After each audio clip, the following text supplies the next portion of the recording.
जय हिंद दोस्तों। आज के वीडियो हम लोग इस पॉइंट पर बना रहे हैं कि हमारी विकास की गति तो बढ़ रही है परंतु वह रोजगार को जनरेट नहीं कर पा रही है। इसका कारण क्या है? मनुष्य एक सामाजिक प्राणी है। समाज में रहने के लिए उसे रोजगार बहुत ही जरूरी होता है, क्योंकि सामाजिक बंधनों को निर्वहन करने और सामाजिक दायित्वों को पूरा करने के लिए उसे आर्थिक गतिविधियों में संलिप्त होना अति आवश्यक है। क्योंकि जब आर्थिक गतिविधियों में संलिप्त होगा तो वह मूलभूत आवश्यकताओं की पूर्ति करेगा और वह अपने रोटी, कपड़ा, मकान, शिक्षा, स्वास्थ्य संबंधी समस्याओं को बड़े ही आसानी तरीके से सुलझा सकता है। इंटरनेशनल लेबर ऑर्गेनाइजेशन एवं मानव विकास संस्थान ने रोजगार रिपोर्ट 2024 जारी किया है, जिसके आधार पर यह स्पष्ट पता चलता है कि भारत में बेरोजगारी की दर किस प्रकार है। जहां पर 3.5% अशिक्षित बेरोजगार है, वहीं पर 29.1% ग्रेजुएट यानी स्नातक किए हुए स्टूडेंट बेरोजगार है। वहीं पर 35 क्या हो गया, नोट इज नॉट रेस्पॉन्डिंग, ये क्या कर दिया?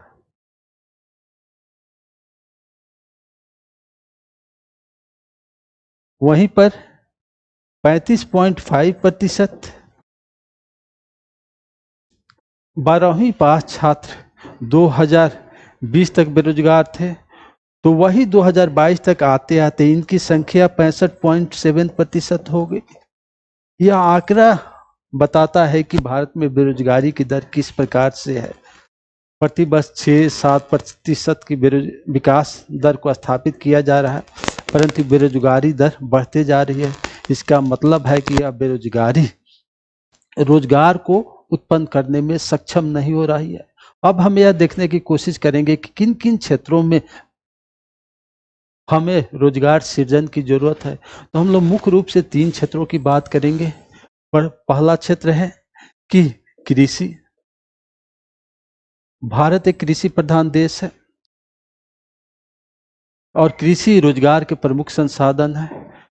2024 के आंकड़ों के अनुसार यह साबित होता है कि लगभग 47 से 48% लोग कृषि पर निर्भर है और कुछ राज्यों में यह संख्या 70 से 75% है। यानी इतनी बड़ी जनसंख्या यहाँ पर निर्भर है। यदि इस निर्भरता को हम रोजगारमुखी बना दें, कृषि को एग्रो इंडस्ट्री में कन्वर्ट कर दें, उसके उत्पादों को बेहतर मूल्य मुहैया करा दें, तो यहाँ पर एक बहुत ही बेहतर तरीके से रोजगार के संसाधन डेवलप हो सकते हैं। साथ ही साथ यहाँ पर मौसमी बेरोजगारी भी है और मौसमी बेरोजगारी को भी रोजगार मुख्य बना दें, जिससे वह किसान लगभग 50% लोग पूरे साल भर रोजगार के ऊपर निर्भर हो जाए और उनका भागीदारी हमारे जीडीपी में बढ़ जाए, हमारे बजट में बढ़ जाए, तो एक बड़ा ही अच्छा मौका मिलेगा। इसके अलावा दूसरा संसाधन है नौकरी करना। नौकरी में भी 2 तरीके की है, एक सरकारी नौकरी है, एक प्राइवेट नौकरी है, एक पब्लिक सेक्टर की नौकरी है। यहाँ भी हमें रोजगार के सृजन को उपलब्ध कराना पड़ेगा। और साथ ही तीसरा है कि रोजगार यानी बड़े बड़े एमएनसी कंपनियों को स्थापित करना, जहाँ पर वेतनभोगी लोग काम करते हैं और साथ ही साथ वहाँ पर दिहाड़ी मजदूर भी काम करने की कोशिश करते हैं। इसके अलावा स्वरोजगार के भी अवसर को हम जनरेट कर सकते हैं, बहुत से स्टार्टअप को लॉन्च कर सकते हैं। इस प्रकार से हम देखने की कोशिश करेंगे कि हमें 3 क्षेत्र, कृषि, नौकरी और रोजगार के क्षेत्र को बड़े ही बेहतर तरीके से यदि विकास के गति देंगे तो वहाँ पर रोजगार का सृजन हो सकता है। अब हम इन तथ्यों पर बात करने की कोशिश करेंगे कि क्या कारण है कि भारत में विकास की दर तो है परंतु रोजगार सृजन नहीं हो पा रहा, और एक एक पॉइंट पर बात करके ही स्पष्ट रूप से पता चल सकता है कि यह क्या कारण हो सकता है। तो सबसे पहला कारण है कि गुणवत्तापूर्ण शिक्षा की कमी।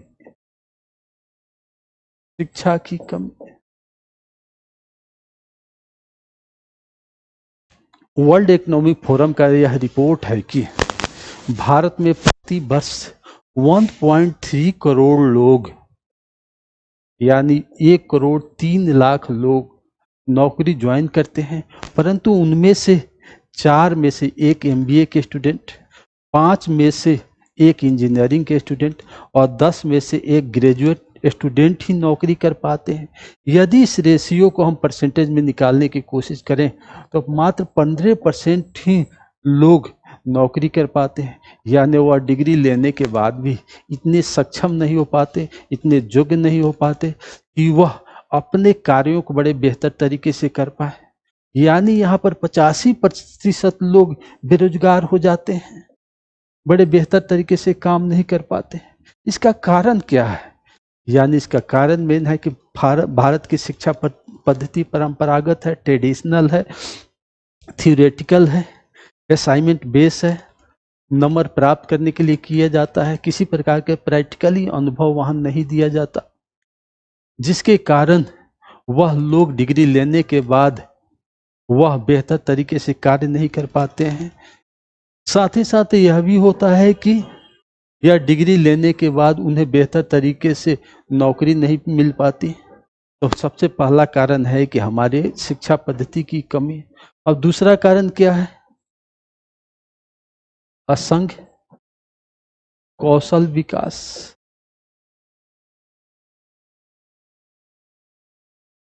यानी सरकार के द्वारा जो स्किल डेवलपमेंट के बहुत सारे काम किए जा रहे हैं, बहुत सारे प्रोग्राम चलाए जा रहे हैं, उनका आपस में कोऑर्डिनेशन नहीं है। वर्ल्ड इकोनॉमिक फोरम का रिपोर्ट है कि भारत में जितने भी शिक्षा के संस्थान हैं उसमें 85% ऐसे शिक्षा संस्थान हैं जिसमें किसी प्रकार के वोकेशनल कोर्सेज उपलब्ध नहीं है। बहुत सारे बड़े बड़े यूनिवर्सिटी में भी वोकेशनल कोर्सेज अवेलेबल नहीं है, जिसके कारण वह शिक्षा एक प्रैक्टिकली शिक्षा के रूप में कन्वर्ट नहीं हो पाती। स्किल इंडिया मिशन सरकार के द्वारा शुरू किया गया और जिस उद्देश्य को लेकर के यह शुरू किया गया वह मिशन भी अपने कार्यों को बड़े ही बेहतर तरीके से स्थापित नहीं कर पाया। इसके अलावा प्रधानमंत्री कौशल विकास योजना की शुरुआत 2015 में सरकार के द्वारा की गई थी। तब से लेकर के अभी तक लगभग 11,000 करोड़ रुपये इस पर खर्च हो चुके हैं, परंतु यह भी अपनी गुणवत्तापूर्ण शिक्षा की कमी। इसका मूल कारण यह है कि यहाँ पर समय कम दिया जाता है, बड़े ही बेहतर तरीके से कौशल विकास के अवसर नहीं होते और साथ ही साथ जो लोग कौशल विकास के संबंध में यह अवसर दिया जाता है, संस्थान को दिया जाता है, वह संस्थान बड़े बेहतर तरीके से उसे पढ़ाई नहीं कर पाता और यह चीज़ें भी कौशल विकास डिग्री तक ही सीमित हो जाती है, जिसके कारण रोजगार का सृजन नहीं हो पाता। मानव संस्थान रिसर्च संस्थान ने ग्रेजुएट स्किल इंडेक्स 2023 जारी किया है और इस आधार पर उन्होंने कहा है कि 45% छात्र ही 45% स्टूडेंट ही औद्योगिक जगत यानी इंडस्ट्री जगत की जरूरतों को पूरा कर पाते हैं। यानी जो स्किल यहाँ पर डेवलप किया जा रहा है उसमें से जब वह इंडस्ट्री उद्योग में काम करने जाते हैं उसमें से 45% लोग ही उनके जरूरतों को पूरा करते हैं और 55% लोग यानी 55% लोग यहाँ से भी बेरोजगार हो जाते हैं। उनकी जो ज़रूरत होती है उसे फुलफिल नहीं कर पाते, जिसके कारण उनसे नौकरी से निकाल दिया जाता है। इसके अलावा तीसरे पॉइंट क्या है?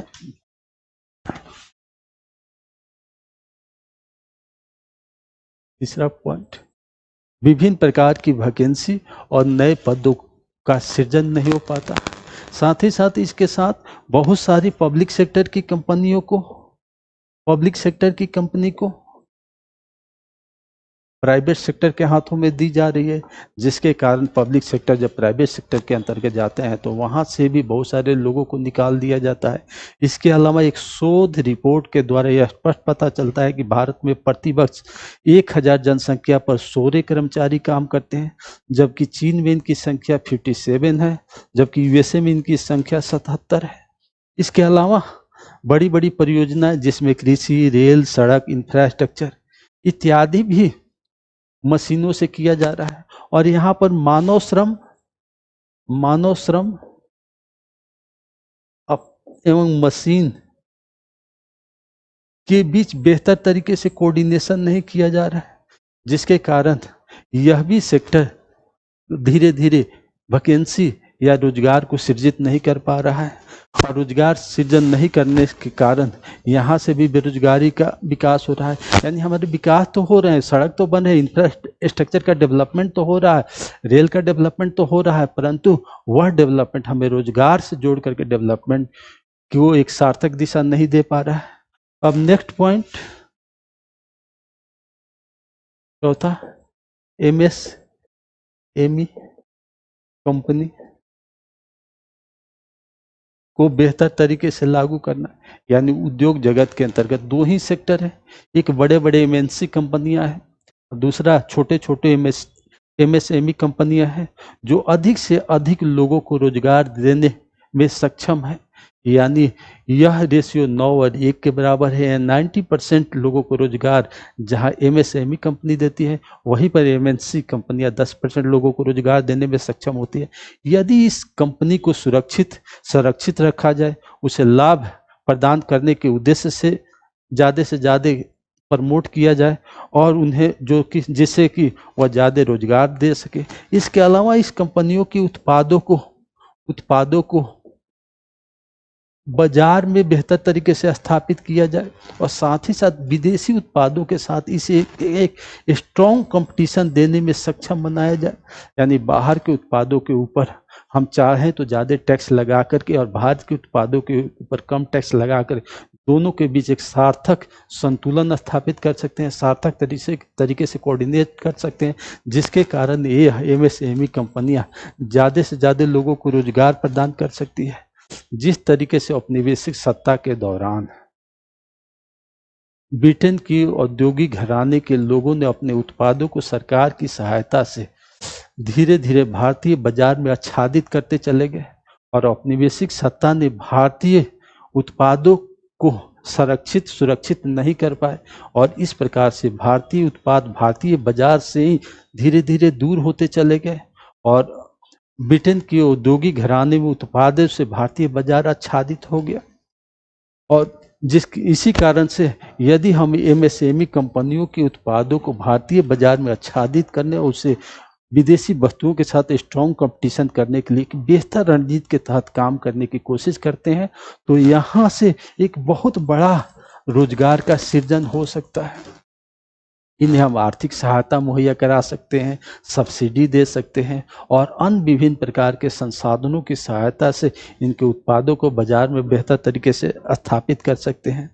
नेक्स्ट, पांचवा कारण, हम जिस तरीके से आर्थिक गतिविधियों को संपादित करने के लिए primary sector, secondary sector, tertiary sector, fourth sector, fifth sector स्थापित है, यानी हम तीसरे सेक्टर, चतुर्थ सेक्टर और पांचवें सेक्टर को भी बड़े ही बेहतर तरीके से स्थापित करके हम रोजगार के सृजन को स्थापित कर सकते हैं। जिस तरीके से ओला, अमेजन ने एक चौथे और पांचवें सेक्टर को स्थापित किया है, डिजिटल करेंसी के रूप में स्थापित किया गया है और इस तरीके से बहुत सारे रोजगार के सृजन विभिन्न सारे छात्रों को मिले हुए हैं। तो यानी हम तृतीय सेक्टर, चतुर्थ सेक्टर और पांचवें सेक्टर को भी बेहतर तरीके से स्थापित करके एक रोजगार सृजन के बीच तालमेल बैठा सकते हैं। यदि हम विकास की गति को जितने ही बेहतर तरीके से स्थापित करने की कोशिश करें, परंतु उस विकास को यानी रोजगार के साथ जोड़कर रोजगारमुखी बनाने की कोशिश करेंगे तो भारत में बेरोजगारी की दर बहुत कम हो सकती है और साथ ही साथ रोजगार सृजन से इन लोगों की भागीदारी बजट में सुनिश्चित होगी और बजट में सुनिश्चित होगी तो बड़े ही बेहतर तरीके से यह कार्य किया जा सकता है। ओके, जय हिंद, जय भारत।